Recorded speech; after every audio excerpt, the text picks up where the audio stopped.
오늘 우리에게 주시는 하나님의 말씀은 신약 성경 에베소서 4장 17절로부터 24절 말씀입니다.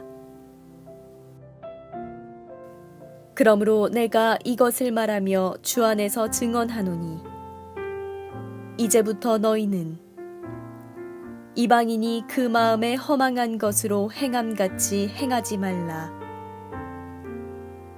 그들의 총명이 어두워지고 그들 가운데 있는 무지함과 그들의 마음이 굳어짐으로 말미암아 하나님의 생명에서 떠나 있도다. 그들이 감각 없는 자가 되어 자신을 방탕에 방임하여 모든 더러운 것을 욕심으로 행하되 오직 너희는 그리스도를 그같이 배우지 아니하였느니라. 진리가 예수 안에 있는 것 같이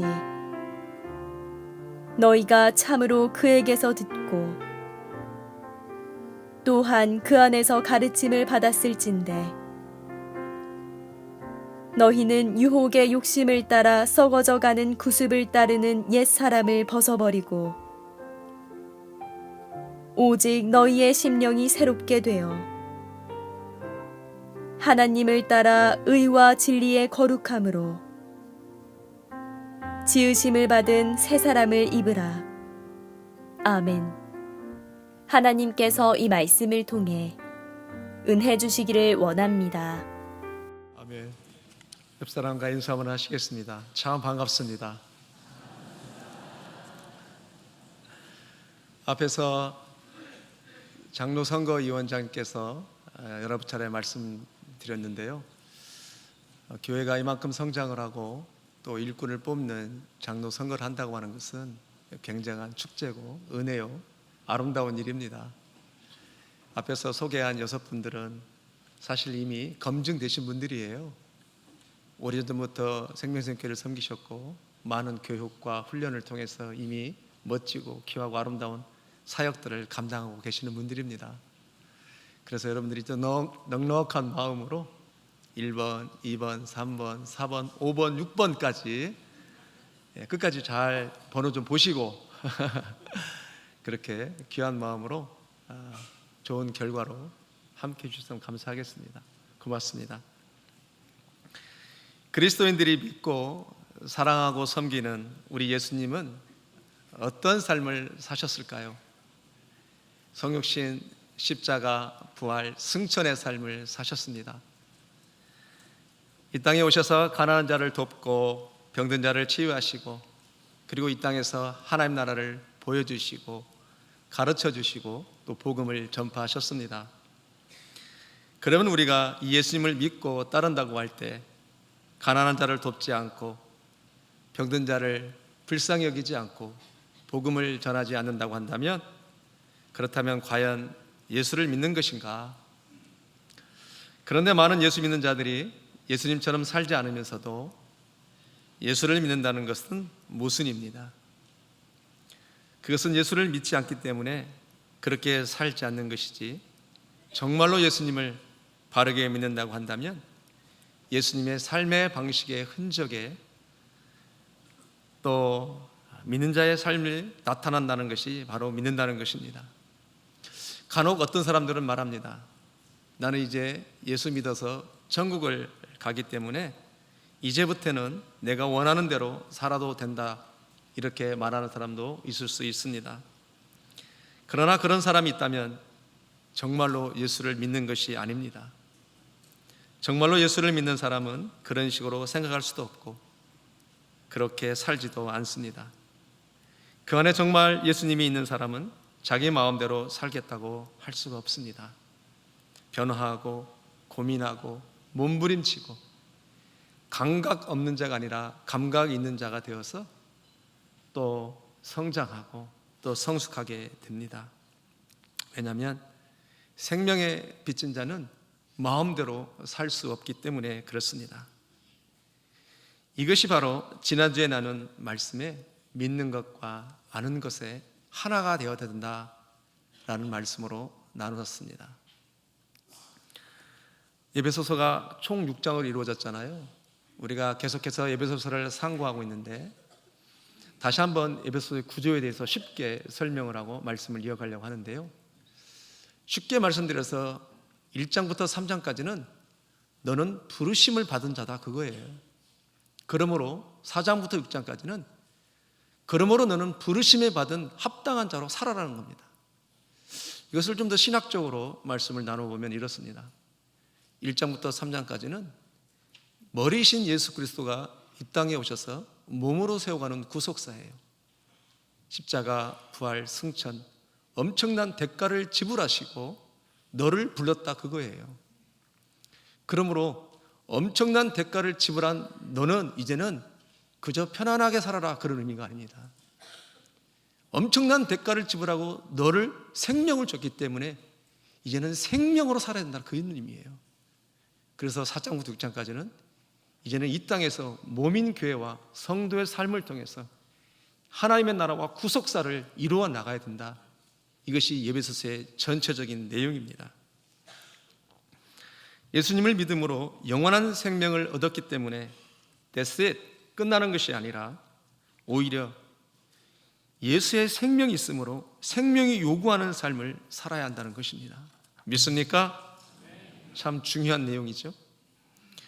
그러면 부르심에 합당한 삶을 산다는 게 뭐냐? 그것은 하나님과 더 연합을 하는 겁니다. 더 연합.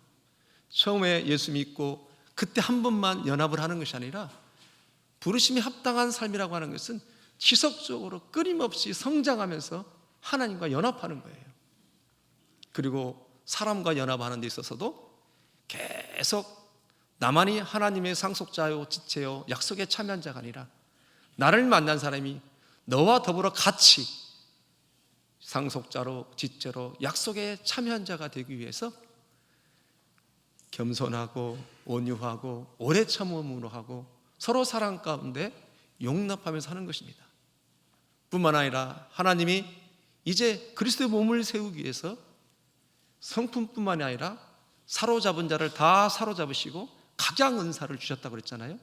어떤 이는 사도로, 어떤 이는 선지자로, 어떤 이는 목사로, 교사로, 복음을 전하는 자로, 그리고 각양 은사를 주시는데 그 은사를 은혜 안에서 사용하라고 말씀하셨습니다. 더 나아가서는 그런 은사들을 통해서 이제는 무엇을 발견하게 되냐면 믿는 것과 아는 것이 하나 되는 삶이죠. 그러면서 내가 그리스도의 장성한 분량에 이르기까지 하는 것. 그러니까 에베소서 4장 1절부터 16절 말씀이 우리 인생 전체 부르심에 합당한 삶이라고 하는 것을 가르쳐 주는 거예요. 그런데 문제는 지금부터예요. 부르심을 받았지만 부르심에 합당한 삶을 왜 우리가 못 사냐는 거죠. 이유가 있지 않겠어요? 분명히 우리를 불렀을 때는 부르심에 합당한 살 수 있는 능력이 우리 안에 내재되어 있고 부흥가 되셨을 것인데 왜 그렇게 살지 못하냐는 거죠. 그것이 오늘 본문에서 바울이 5가지를 통해서 부르심에 합당한 삶을 살지 못하는 이유에 대해서 말씀합니다. 첫 번째로 뭐라고 말씀하냐면요, 부르심에 합당한 삶을 살지 못하는 이유 첫 번째는 아직도 이방인처럼 그 마음에 허망한 것으로 행하기 때문이라는 거예요. 우리 17절 같이 읽겠습니다. 시작. 그러므로 내가 이것을 말하며 주 안에서 증언하노니 이제부터 너희는 이방인이 그 마음에 허망한 것으로 행함같이 행하지 말라. 아멘. 이방인이 그 마음에 허망한 것으로 행함같이 행하지 말라 그래요.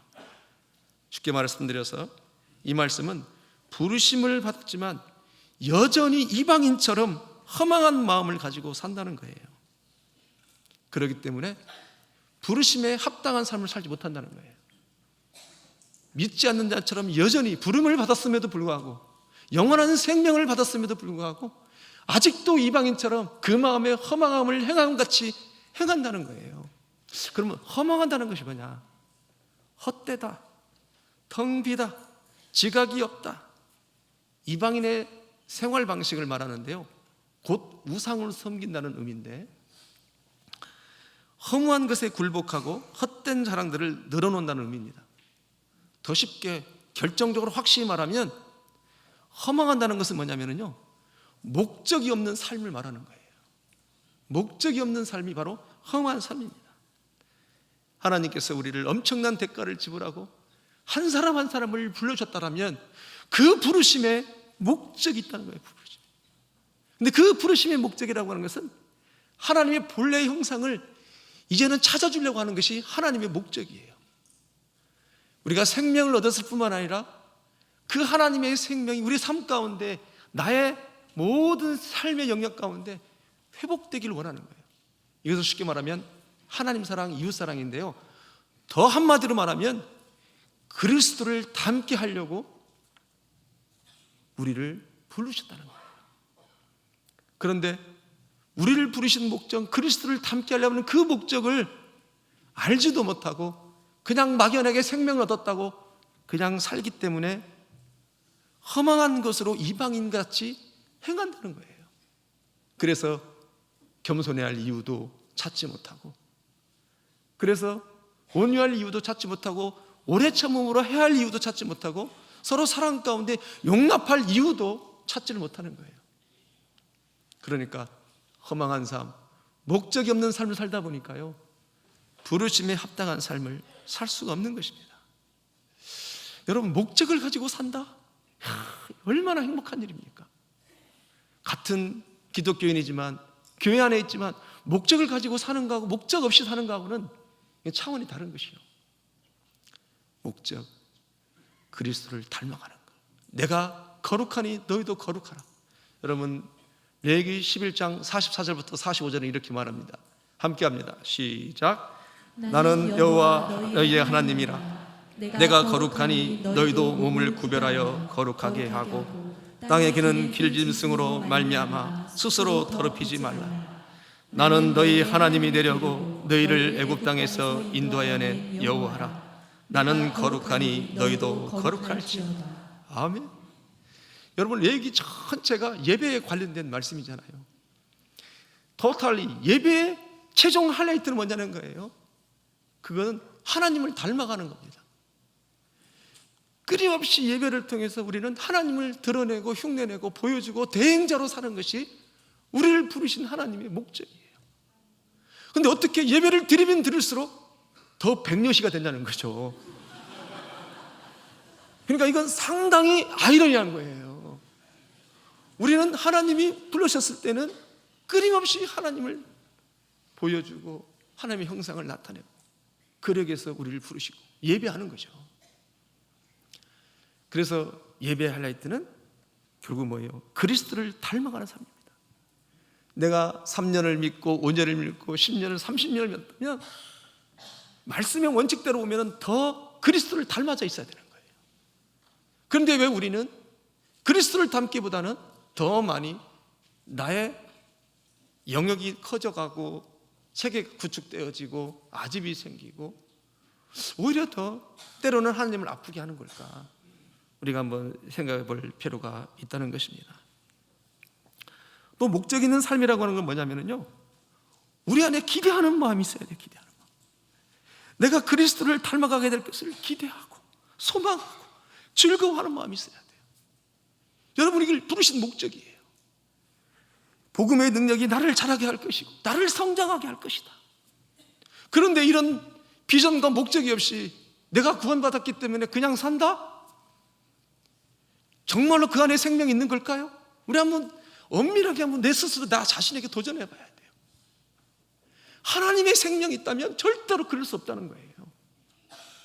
그래서 하나님의 나라의 그 길은 협소하다고 말씀하시는 것이 그래서 그런 것이 아닌가, 이렇게 생각도 해보는 것입니다.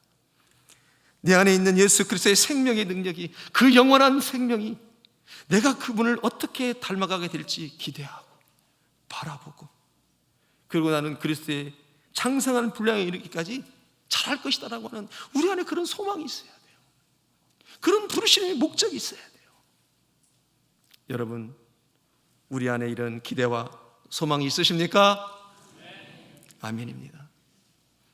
그런데 부르심을 받았는데도 불구하고 여전히 이방인이 그 마음에 허망함으로 행한 같이 목적이 없이 행한다면 에베소 4장 1절부터 16절에 그 하이라이트, 부르심에 합당한 삶을 어떻게 살 수 있냐는 거예요. 그래서 하나님이 먼저 4장 1절부터 11절까지 부르심에 합당한 삶이 무엇인지를 말씀해 주시고, 그러므로 이와 같은 삶을 하루아침에 살아가는 것이 아니기 때문에 이제는 믿지 않는 자처럼 이방인처럼 허망한 마음을 가지고 행함같이 행하지 말라고 목적에 대해서 말씀하고 있는 것입니다. 로마서 1장 21절은 이렇게 말합니다. 함께 합니다. 시작.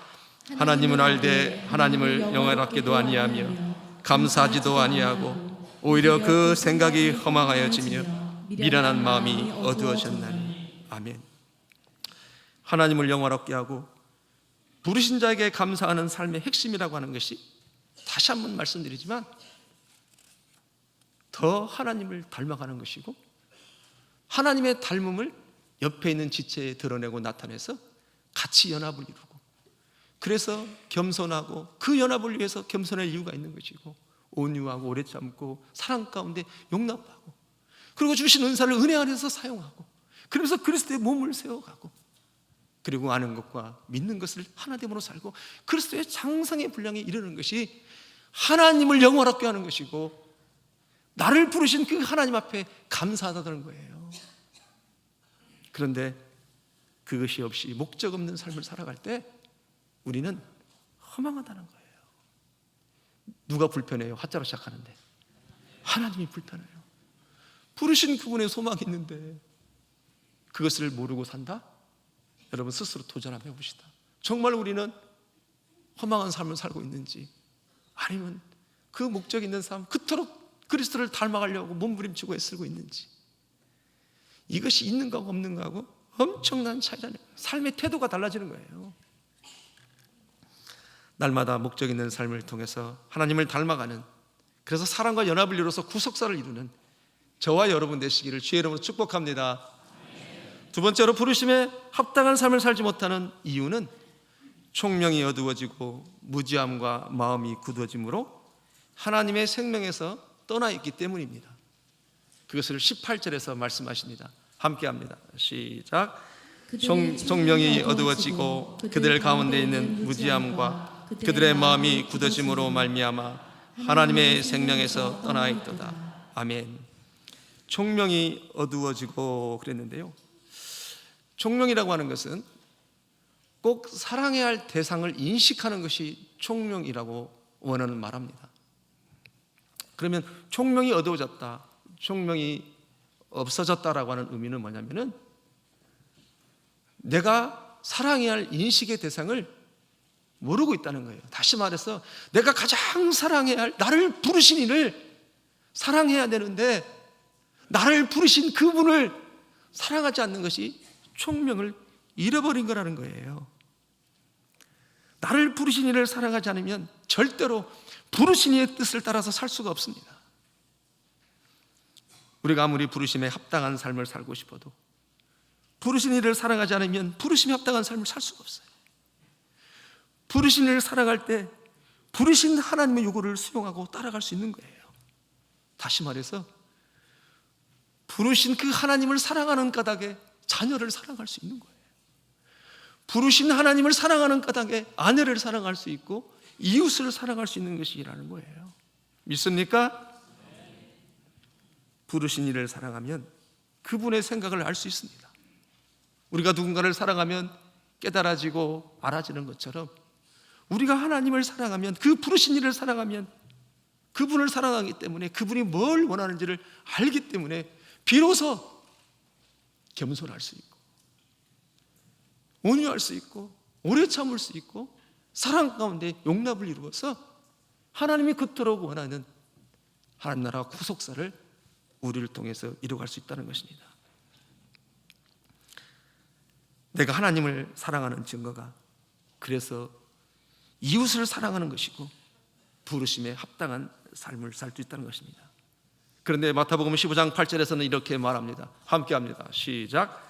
이 백성이 입술로는 나를 공경하되 마음은 내게서 멀도다. 아멘. 이 백성이 입술로는 나를 공경하되 마음은 내게서 멀도다. 이 말씀은 무슨 말씀이냐면요, 하나님을 정말 사랑한다면 입술이 아닌 하나님을 사랑하는 까닭에 부르심에 합당한 삶을 살아야 된다는 거예요. 바꿔 말하면 부르심에 합당한 삶을 살지 않는 것은 하나님을 사랑하고 있지 않기 때문에 그렇다는 것입니다. 여러분 잘 아시다시피 지난주 중에 제가 멀리 출타했었지 않습니까? 이때 여행 중에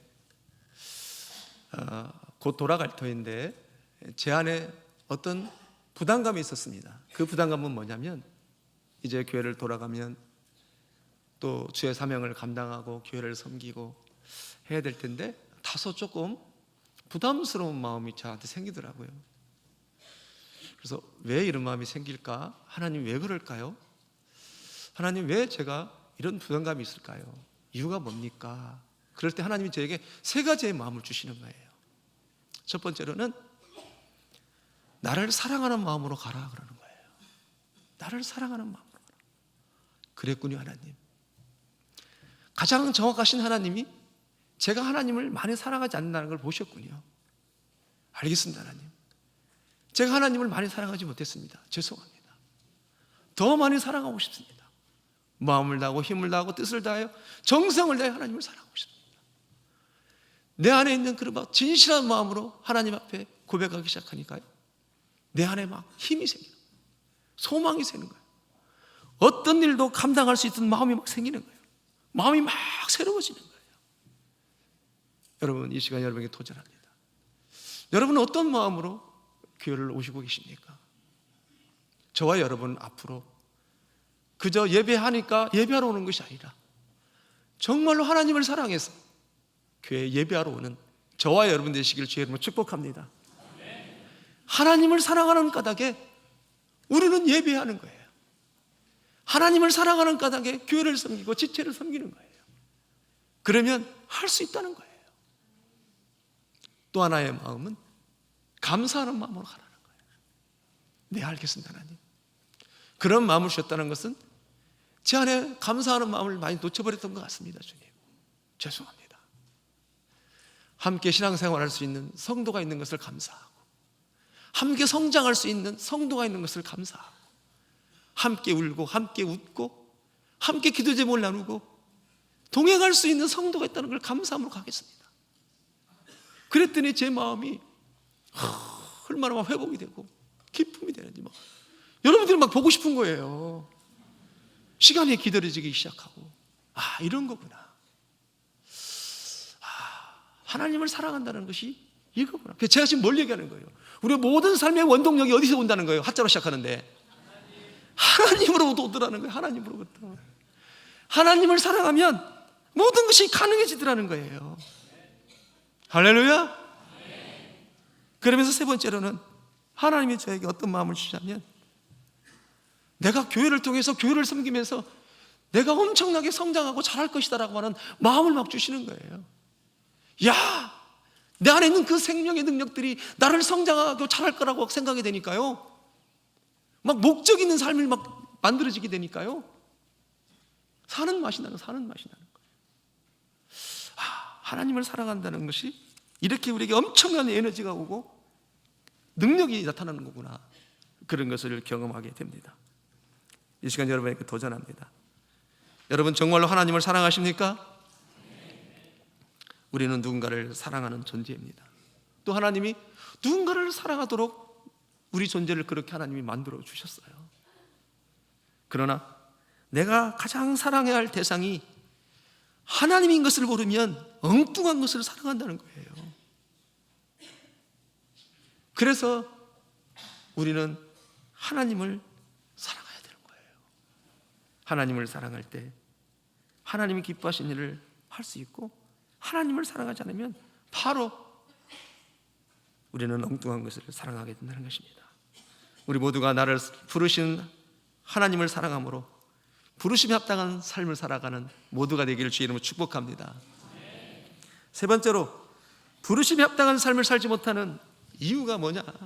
그것은 감각 없는 자가 되어 자신을 방탕하게 내어두고 모든 더러운 것을 욕심으로 행하는 것이기 때문에 그렇습니다. 19절입니다. 함께 합니다. 시작. 그들의 감각 없는 자가 되어 자신을 방탕하게 방임하여 모든 더러운 것을 욕심으로 행하되. 아멘. 감각 없는 자가 되어 자신을 방탕하게 내어준다. 이 말은요, 여러분, 감각은 어떤 고통과 아픔을 느끼는 것이잖아요. 그런데 감각이 없다고 하는 것은 무엇이 아픔이고 무엇이 고통인지를 모른다는 겁니다. 또 방탕이라고 하는 것은 제한이 없고 두려움도 없고 오로지 욕구에 충실하고 욕구대로 행하는 것입니다. 그러니까 감각 없는 자가 되어 자신을 방탕에 방임하는 것은 하나님이 무엇을 기뻐하시고 하나님이 무엇을 싫어하는지를 느껴야 되는데 느끼지 못하고 감각이 없기 때문에 결국은 감각 없는 것을 넘어서서 자기 자신을 방탕하게 방임한다는 거예요. 그러니까 가래로 막을 것을 나중에는 석가래로 막아야 된다, 그 얘기예요. 감각을 느끼지 못하면 결국에는 나를 방탕에 방임하고 방탕에 내어놓는 사건이 일어난다는 거예요. 어떤 일이 있을 때 잘못되었다면 멈춰야 되고 또 잘못된 것이 있다면 절대자에 대한 두려움이 있어야 됩니다.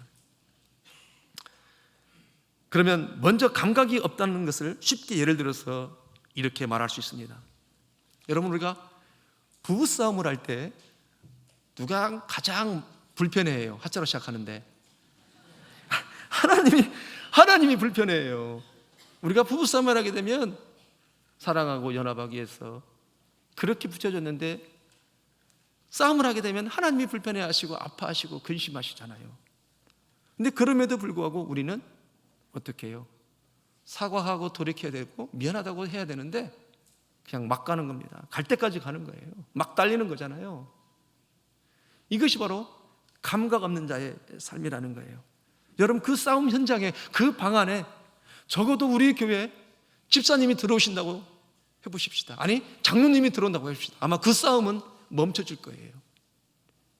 하물며 장로님도 집사님도 들어오셔도 그 싸움이 멈춰지는데 우리 하나님이 나와 함께 하신다는 것을 말하고 고백하고 알고 있음에도 불구하고 우리는 멈추지 않고 갈 때까지 가면서 얼마나 고통과 아픔을 낳는지 모릅니다.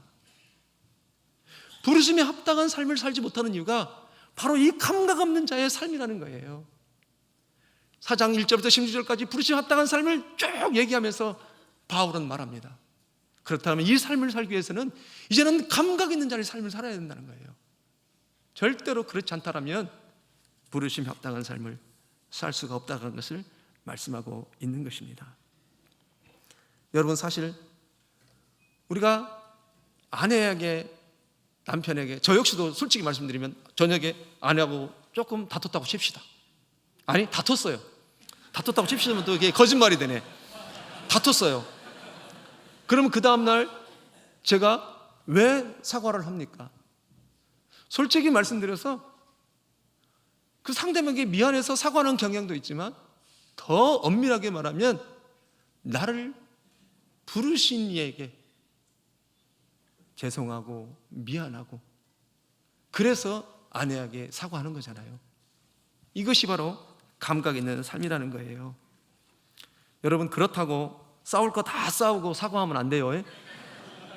싸울 거 다 싸우고 사과하면 이거는 알고 그러는 거기 때문에 더 나쁜 겁니다. 그러니까 이제는 감각 있는 삶을 살아야 한다는 거예요. 로마서 14장 7절부터 8절에 이렇게 말합니다. 함께 합니다. 시작. 우리 중에 누구든지 자기를 위하여 사는 자가 없고 자기를 위하여 죽는 자가 없도다. 우리가 살아도 주를 위하여 살고 죽어도 주를 위하여 죽나니 그러므로 사나 죽어다 우리가 주의 것이로다. 아멘. 여러분, 우리가 살아도 나를 위해서 사는 자가 없고 죽어도 나를 위해서 죽는 자가 없다. 이 말씀이 기쁘지 않으세요? 행복하지 않으십니까? 이 말씀의 의미는 어떤 의미냐면 우리가 죽고 사는 문제를 적용도 되지만 이 말씀은 내가 하나님을 사랑하기 때문에 나를 부르신 이미 그분 때문에 우리는 져주고 죽어주고 낮아주고 그러므로 누구든지 이제는 살아도 자기를 위해서 사는 자가 없고 죽어도 자기를 위해서 죽는 자가 없다는 그 말씀이에요. 대단한 말씀이죠. 그리고 또 한 번 또 말씀 하반절에 모든 더러운 것을 욕심으로 행하되 그랬는데요, 모든 더러운 것에 라는 말은 성적인 타락까지 포함되어져서 방임되어진다는 말입니다. 다시 말해서 감각 없는 삶을 계속해서 느끼지 못하고 살게 되게 되면 이제는 성적인 타락뿐만이 아니라 탐욕에 이르기까지 우리가 방탕에 내어주게 된다는 것입니다. 사랑하는 성도 여러분, 어떤 특별함을 가지고 있어야 하나님을 기쁘시게 하는 삶이 아니라 감각 있는 삶이 하나님을 기쁘시게 하는 줄 믿습니다. 하나님을 기쁘시게 할 수 있는 것은 그 차이가 감각이 있느냐 없느냐예요. 오늘부터 여러분들의 촉각을, 부름받은 자의 기준은 내 기준이 아니라 하나님의 기준입니다. 부름받은 자의 감각은 나 중심의 감각이 아니라 하나님 중심의 감각입니다. 늘 하나님을 민감하게 느끼며 사는 모두가 되기를 주의 이름으로 축복합니다. 네 번째로, 부르심에 합당한 삶을 살지 못하는 이유는 그리스도에게 배운 대로 살지 못하기 때문에 그렇습니다. 20절부터 21절까지 함께 합니다. 시작. 오직 너희는 그리스도를 그같이 배우지 아니하였느니라. 진리가 예수 안에 있는 것 같이 너희가 참으로 그에게서 듣고 또한 그 안에서 가르침을 받을진대. 아멘. 오직 너희는 그리스도를 그같이 배우지 아니하였느니라. 그렇죠? 그같이 배우지 아니했다고 하는 것은 너희가 부르심에 합당한 삶을 살으라고 배웠는데 그렇게 살고 있지 않고 오히려 목적 없는 허망한 삶을 살고 있고 총명 없는 삶을 살고 있고 감각이 없는 삶을 살고 있다. 그러므로 다시 말하노니 이제는 믿지 않는 자들은 이방인처럼 그러지 말고 그리스도가 우리에게 모델이 되어졌기 때문에 그리스도의 모델이 되어져서 그리스도를 따라 배운 대로 살아가는 거예요. 가령 예를 들어 봅시다. 출애굽기 12장을 보면 우리 생명샘교회는 출애굽을 다 공부하기 때문에 알 것입니다. 이제 어린 양 유월절 피로 우리를 건져냈잖아요. 건져내고 이제는 막연하게 나를 따라와, 알아서 살아, 그게 아니잖아요. 출애굽 13장에서 신앙의 오리엔테이션, 우리가 대학을 가면 4년 동안 어떻게 하면 학점을 잘 받을 수 있고 졸업을 잘 할 수 있는지, 혜택을 볼 수 있는지 오리엔테이션을 하잖아요. 그것처럼 건짐을 받았다라면 이제 하나님이 13장에서 신앙의 오리엔테이션 세 가지 세례 정신을 줍니다. 나를 내려놓고 하나님을 따라갈 수 있는 방법, 하나님을 예우할 수 있는 방법을 가르쳐 주잖아요. 그것이 세 가지. 첫 번째는 첫 것을 으뜸을 드려라는 거잖아요. 너의 모든 삶의 우선순위를 드리라는 거잖아요. 예배 우선순위, 물질의 우선순위, 시간의 우선순위. 그 두 번째로는 무기병을 먹어라, 죄 없으신 그리스도를 먹어라, 즉 말씀을 먹으라는 거잖아요. 세 번째로는 구름기둥과 불기둥을 따라가라잖아요. 즉 기준이 네가 아니라 이제는 성령이 기준이 되어야 된다는 그런 의미예요. 그러니까 성부, 성자, 성령 삼위 하나님을 예우하는 방법이거든요, 이게. 그런데 제가 뭘 얘기하고 싶냐면요, 그리스도를 닮아가고 배운다고 하는 것은 이미 우리 그리스도께서 이 세례장신 세 가지 원칙을 우리에게 삶을 보여주신 거예요. 뭐냐면은 첫 것을 드린다는 의미에 있어서 우리 주님은 늘 아버지 안에서, 하나님 안에서 내 뜻대로 마옵시고 아버지의 원대로 해달라고 늘 삶의 우선순위를 하나님 앞에 드렸습니다. 으뜸을 드린 거죠. 삶을 드린 거예요. 그리고 당신이 자체가 말씀이기 때문에 말씀대로 사신 거예요. 부기병을 먹고 사신 거예요. 그리고 구름기둥과 불길 따라간다는 것은 늘 새벽 미명에 기도하면서 성령의 조명함을 받고 사셨습니다. 이것이 바로 그리스도를 배운 대로 산다는 거예요. 여러분, 우리 생명샘교회는 왕같은 제사장의 삶, 세례정신 세 가지를 다 알고 있습니다. 마치 구호처럼 외치고 있고, 또 그렇게 했기 때문에 교회가 이만큼 성장을 했고, 또 여러분들의 삶이 왕같은 제사장의 부유한 삶을 누리고 살고 있는 줄 압니다. 근데 예수님이 살아내신 이 세 가지 방법은 한 번만 하는 것이 아니라 계속해서 반복해서 훈련함으로 언제나 그렇게 행동할 수 있도록 훈련되어지고 습득되어져야 된다는 거예요. 이 세례 정신을 우리 삶 가운데 지속적으로 행하고 나갈 때 비로소 부르심에 합당한 삶을 살 수 있고, 허망한 삶을 살지 안 하고, 또 총명 없는 삶을 살지 않고, 감각 없는 삶을 살지 않고 하나님의 부르심에 합당한 삶을 살 수 있다고 하는 것이 바로 부르심에 합당한 살 수 있는 방법이 세례 정신을 이행하고 사는 거라는 거예요. 늘 세례 정신에 이행하고 살아갈 때 하나님의 축복이 임하시는 여러분 되시기를 주의 이름으로 축복합니다. 여러분, 세 가지 세례 정신은 우리에게 부담을 주려고 하는 것이 아니에요. 하나님의 축복의 근거를 만들어 주신 겁니다. 생명을 얻고 양으로 더 풍성케 하려 하실 때 하나님 안에 있게 하시려고, 그러므로 하나님의 축복을 만들어 놓고 줄 수 있는 근거를 만들어 놓는 거예요. 그러니까 세례 정신 세 가지는 우리에게 엄청난 축복이라는 것입니다. 이것을 살아갈 때 그렇게 승리할 줄 믿습니다. 자, 그러면 이제 네 번째로, 다섯 번째네요. 마지막 다섯 번째로, 부르심에 합당한 삶을 살기 위해서는 옛사람을 벗어버리고 심령이 새롭게 되어 새 사람으로 입으라입니다. 22절부터 24절입니다. 같이 합니다. 시작. 너희는 유혹의 욕심을 따라 썩어져가는 구습을 따르는 옛 사람을 벗어버리고 오직 너희의 심령이 새롭게 되어 하나님을 따라 의와 진리의 거룩함으로 지으심을 받은 새 사람을 입으라. 아멘. 새 사람을 버리고 심령이 새롭게 되어, 옛사람을 버리고 심령이 새롭게 되어 새 사람을 입으라는 말은 이제는 다른 존재다, 그런 얘기예요. 즉 그리스도 안에서 새 사람이 되었기 때문에 새로운 신분에 합당한 삶, 거룩한 삶을 명령하는데요, 고린도전서 5장 17절은 이렇게 말합니다. 그런즉 누구든지 그리스도 안에 있으면 새로운 피조물이라. 이전 것은 지나갔으니 보라 새 것이 되었도다.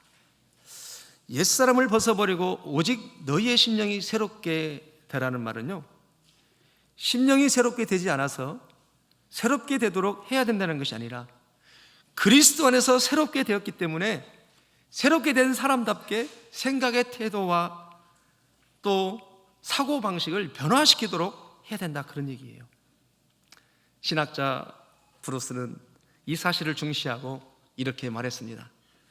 그리스도 안에서 새로운 피조물이 된 사람은 제3의 종족이라는 표현을 사용하면서 믿는 자를 새로운 종족이라고 구분하여 말했습니다. 그러면 우리는 다 새로운 종족인데 새로운 종족으로서 옛사람을 어떻게 벗어버려야 되는가? 그럼 옛사람이 뭐냐? 옛사람을 벗어버리고 오직 심령이 새롭게 되어 의와 진리와 거룩함으로 새 사람을 입으라고 하는 것인데, 그러면 그 옛사람이 뭐냐? 지금까지 설교한 그 네 가지입니다. 옛사람이라는 건 뭐냐면 바로 허망한 삶이에요. 목적 없는 삶이에요. 그리스도를 닮아가지 않고 기대하지 않는 삶이에요. 이게 옛사람의 삶이에요. 그리고 총명 없는 삶입니다. 부르신 이를 사랑하지 않는 삶이죠. 그리고 세 번째로는 감각 없는 삶입니다. 그러므로 우리의 삶을 방탕에 내어놓는 삶이 옛사람입니다. 그리고 배운 대로 살지 않는 삶, 이것이 옛사람이에요. 다시 말해서 심령이 새롭게 된다고 하는 것은 절대로 저절로 이루어진다는 것이 아니에요. 우리는 우리 안에 오해가 있습니다. 여전히 옛사람, 옛습관을 놔두고 뭔가 새로워져서 새 사람을 입는다고 생각하는 경향이 있는데 절대 그렇지 않다는 거예요. 반드시 부르심에 합당한 삶을 살지 못하게 하는 그 옛사람적인 요소들을 이제는 벗어버리고 새 사람을 입어야 된다. 그래서 바울은 표현은 벗고 입으라, 이렇게 표현하는 거예요. 여러분, 말씀을 맺으려고 하는데요, 제가 말씀을 준비하면서 사실은 제 안에 엄청난 도전이 있었습니다. 말씀을 준비하면서 허망하다는 것, 총명이 없는 것, 감각 없는 것 쭉 묵상하고 설교를 써내려가고 하는데요, 정말로 옛사람을 벗는다는 것이 결코 어려운 것이 아니라는 것을 제 안에 소망을 갖기 시작했어요. 옛사람을 벗어버리고 새사람이 된다는 것이 얼마나 황홀한 것이고 얼마나 기쁜 것이고 얼마나 기대되는 것이고 얼마나 하나님이 기뻐하시는 것을 알게 됐습니다. 그래서 제가 여행 중에 저도 모르게 묵상하면서 설교를 준비하면서 아침에 일어날 때 저도 모르게 이런 기도를 하게 되더라고요. 하나님, 이 한날 이 종이 오늘도 계속해서 옛사람을 벗어버리고 오직 심령이 새롭게 되어져서 의와 진리와 거룩함으로 새 사람을 입기를 원합니다. 그러므로 허망한 삶을 살지 아니하고 감각 없는 삶을 살지 아니하고 촉망 없는 삶을 살지 아니하고 배운 대로 살게 하여 주시옵소서. 그러므로 겸손함으로, 그러므로 온유함으로, 그러므로 오래 참으로, 그러므로 사랑 가운데 용납할 수 있도록, 그리고 믿는 것과 아는 것이 하나 될 수 있도록 하나님, 오늘도 옛사람을 벗어버리고 새 사람이 있는 하나님의 사람이 되게 하여 주시옵소서. 이렇게 기도했더니요, 하루에 접근이 달라지는 거예요. 접근이 달라지는 거예요. 그렇다면 여러분, 이 시간 한번 저를 따라서 한번 해보시길 바랍니다. 저의 기도 제목이 여러분의 기도 제목이고 여러분의 기도 제목이 저의 기도 제목이라는 그런 상황에서 이렇게 도전을 해보는데요, 저를 한번 따라서 해보십시오. 하나님, 이 한날 이 종에게 오늘도 계속해서 옛사람을 벗어버리고 오직 심령이 새롭게 되어 의와 진리와 거룩함으로 새 사람을 입게 하여 주시옵소서. 그러므로 허망한 삶을 살게 하지 말게 하소서. 총명 없는 자의 삶을 살지 않게 하옵소서. 감각 없는 자의 삶을 살지 않게 하옵소서. 그리고 배운 대로 살게 하여 주시옵소서. 아멘. 제가 여행 중에 꿈에 진짜 꿈을 꿨어요. 꿈에 이제 우리 교회 어느 권사님, 연세 드신 권사님이 빨래를 하시는 거예요, 꿈에. 근데 그 빨래를 열심히 즐거운 마음으로 빨래를 하시는 거예요. 그래서 제가 묻기를, 권사님, 어쩌면 그렇게 빨래를 즐겁게 행복하게 열심히 하세요? 그랬더니 권사님이 하시는 말씀이, 네 목사님, 저는요 빨래를 빨 때마다 즐겁고 행복한데요, 빨래를 빨 때마다 저의 옛사람을 벗어버리고 새 사람으로 입는 것 같아요. 그렇게 고백을 하시더라고요. 그래서 제 꿈에 어떤 생각을 든냐면 속으로, 이 권사님은 새 사람을 입는 기쁨이 참 크시구나, 그런 마음을 갖게 됐어요. 여러분, 우리가 하나님을 닮아가고 나를 성장케 하실 그 하나님을 기대하고 소망할 때 얼마나 하나님이 기뻐하시겠어요. 구원받았기 때문에 막연하게 사는 것이 아니라 행복하고 기대하고 소망하고 바라보고 그러면서 살 때 우리 하나님이 얼마나 위로받으시고 얼마나 기뻐하시고 얼마나 행복하게 하실까. 하나님을 제대로 알면 사람이 사람다워집니다. 하나님을 알아가면서 산다는 것은 좀 부담스럽고 힘겨운 일이지만, 그러나 내 인생에 엄청난 가치가 얻어지고 사람다워지고 더 성장하고 그리스도를 닮아가는 것입니다.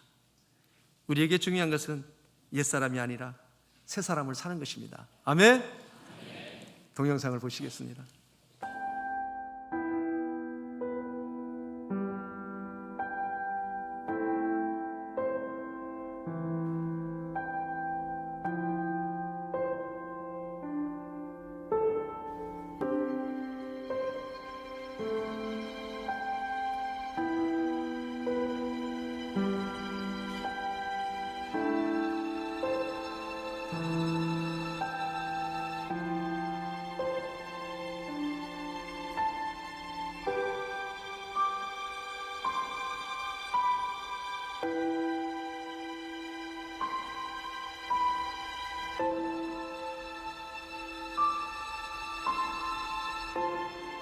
Mr. Booth, I have a question for you.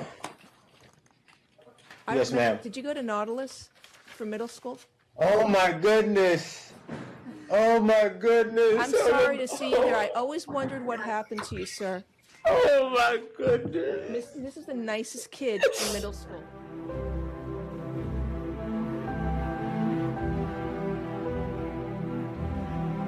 I'm sorry to see you here. I always wondered what happened to you, sir. Oh my goodness. This is the nicest kid in middle school. Oh my goodness. He was the best kid in middle school. I used to play football with him and all the kids. And look what has happened. I'm so sorry. Oh my goodness.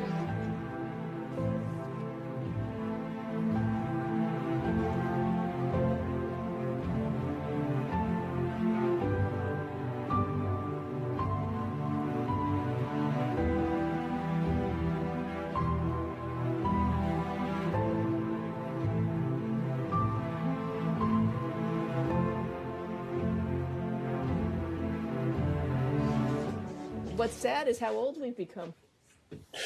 Oh my goodness. Good luck to you, sir. I hope you're able to come out of this okay and just lead a lawful life.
선택이죠.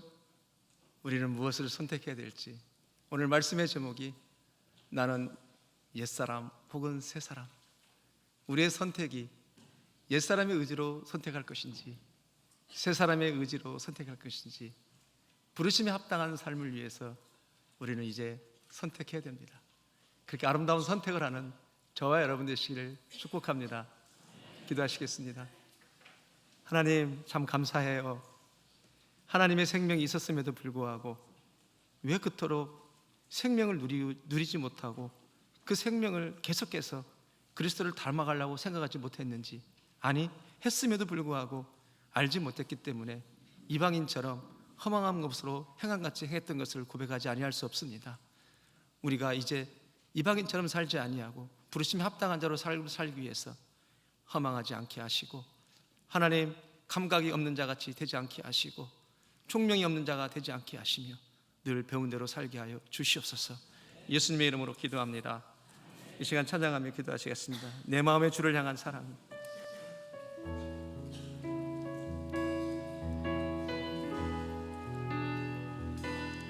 내 마음의 주를 향한 사랑이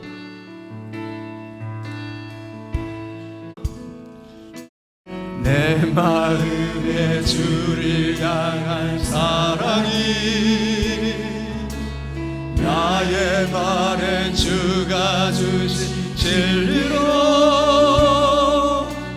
나의 눈에 주의 눈물 채워주소서.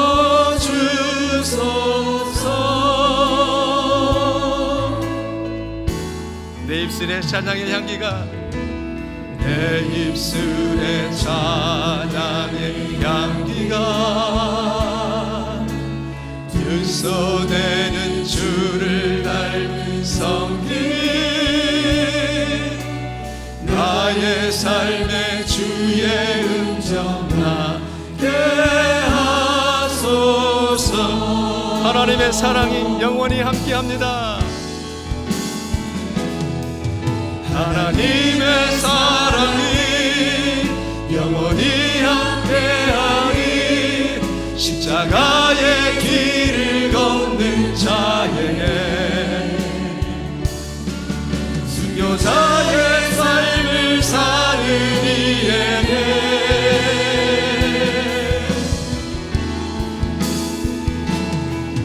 조롱하는 소리와 세상 유혹 속에도 주의 순결한 신부가 되리라. 내 생명 주님께 드리니. 내 마음에 주를 향한 사랑이, 내 마음에 주를 향한 사랑이, 내 마음 안에 주가 주신 진리로 나의 눈에 주의 눈물 채워주소서.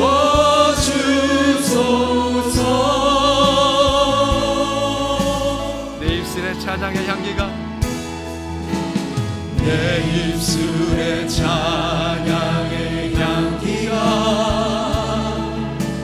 두 손에는 주를 닮은 성김이, 아멘. 나의 삶에 주의 흔적 나게 하소서. 하나님의 사랑이, 하나님의 사랑이 영원히 함께하니, 십자가의 길을 걷는 자에게 순교자의 삶을 사는 이에게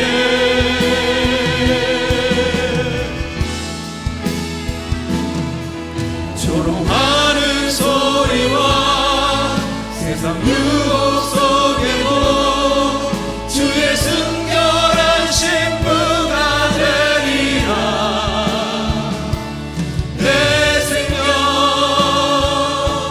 주님께 드리니. 이 시간 기도하기를 원합니다. 하나님, 나를 불러주셔서 감사합니다. 부르심에 합당한 삶을 살기를 원할 때에 이제는 허망한 삶을 살게 하지 않게 하옵소서. 이제는 감각 없는 자의 삶을 살지 않게 하여 주시옵소서. 이제는 총명 없는 자의 삶을 살지 않게 하여 주시옵소서. 우리 주님이 모델이 되어주셨기 때문에 이제는 세례정신 3가지 원칙을 따라 살기를 원합니다. 그렇게 나를 도우시고 인도해 주셔서 하나님의 기뻐하시는 삶, 하나님의 생명의 삶을 살게 하여 주시옵소서. 이 시간 함께 하나님 앞에 기도하며 나아갑니다. 하나님, 고맙고 감사합니다. 십자가 부활 승천을 통하여서 나에게 영원한 생명을 주셨고 내가 너를 부름을 받았다.